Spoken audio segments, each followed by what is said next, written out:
Recap Rush Hour for Tuesday. It's April 29th. I'm David Kaplan. It's brought to you by our great partners at the Chicagoland and Northwest Indiana Chevy dealers. They are the official truck partner of the Chicago Bears. First of all, happy anniversary to us, and thank you to you for making our channel what it is. Today, 3 years since we started the Recap channel. So appreciative of all of your support. All right, let's get into everything going on in the world of sports, and we've got a lot to cover, so let's get right into it. Green Bay Packers coach Matt LaFleur was doing an interview recently, and he was asked if he has any beef with new Bears head coach Ben Johnson.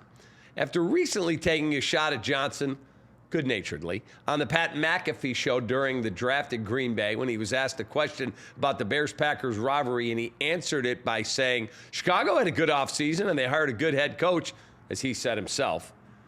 Followed up by cackles of laughter from McAfee and his crew, LaFleur said this on a recent interview. Do you have beef with Coach Johnson? I was waiting for this. I don't know Ben Johnson. So do you have beef? Do I have beef? I don't know Ben Johnson. I respect him as a football coach. He did a nice job. Yeah, but do we not feeling the same thing right now? Yeah, well, yeah. But if you don't know him, why is it tight in here? It's not tight. I'm not tight. I thought it was interesting. What was interesting? I thought the press conference was interesting, but I don't have beef with him. And to be quite frank with you,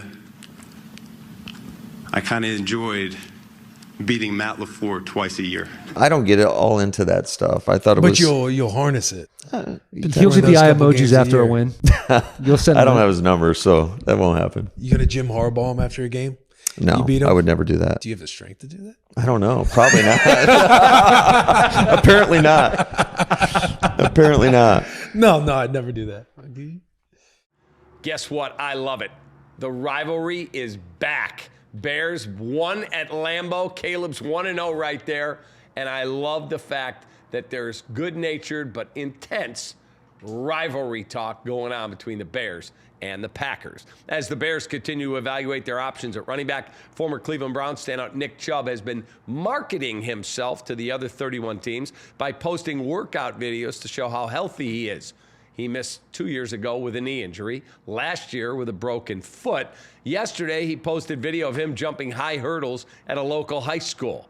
Today, it was him lifting in excess of 400 pounds. So far, he has not agreed to terms with any other team, but there have been rumors from the Cleveland media that Chubb is close to a deal with an NFC North team.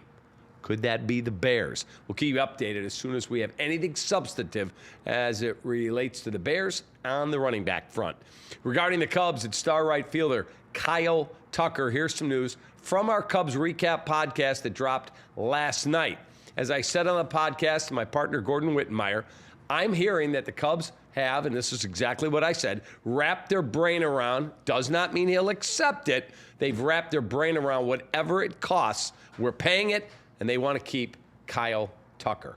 He wants his wife and him to see what summer is like at Wrigley and in Chicago before he commits to what we all believe will be a long deal, 10 or 11 years in length. Here's today's Ankin Law question of the day. 312-6 million for the best personal injury and rideshare injury attorney in Illinois. Howard Ankin. Go to ankinlaw.com and you could win a Lou Malnati's gift card. Try their brand new limited time offering of a Buffalo chicken pizza, thin crust or deep dish with Frank's Red Hot sauce. It is awesome. Today is the 42nd anniversary of the famous Lee Elia rant after the Cubs had a loss in 1983 to fall to 5-14. He called out Cubs fans in very colorful and profane style. Is that rant the greatest that you have ever heard? And if not, what sports rant is the best in your opinion? Again, that's our Ankin Law question of the day. Moments after putting the finishing touches on his 8th NFL season, tight end George Kittle made it clear he wants to finish his career where it started with the San Francisco 49ers. Today, he took a large step toward completing that life goal. He signed a 4-year, $76.4 million contract extension. Adam Silver, NBA commissioner, said our All-Star Game will return to NBC next season in the middle of their coverage of the Winter Olympics, he told The Athletic. Given the strong interest we've seen in international basketball competitions, most recently last summer's Olympics in Paris, we are now discussing concepts to change our All-Star Game to an international versus U.S. format. I think that's super cool. Tonight on CHSN, White Sox return home to Rate Field. They get the Milwaukee Brewers. Go White Sox! Bryce Wilson scheduled to make the start for the home team, which Friday will unveil their new City Connect uniforms. I know there are a lot of people triggered on social media because it's a collab between the White Sox and the Bulls. I would tell those people, lighten up, because those jerseys are super cool. Red and black, I think they're awesome. Check them out. Cubs are in Pittsburgh to open a 3-game series against the Pirates. Shota Imanaga starts for Craig Counsell's club. I'll have the recap as soon as both baseball games go final. And again, tonight, the White Sox game airs on CHSN. You can get 7 free days of CHSN coverage. Go to chsn.com to sign up. Download the CHSN app.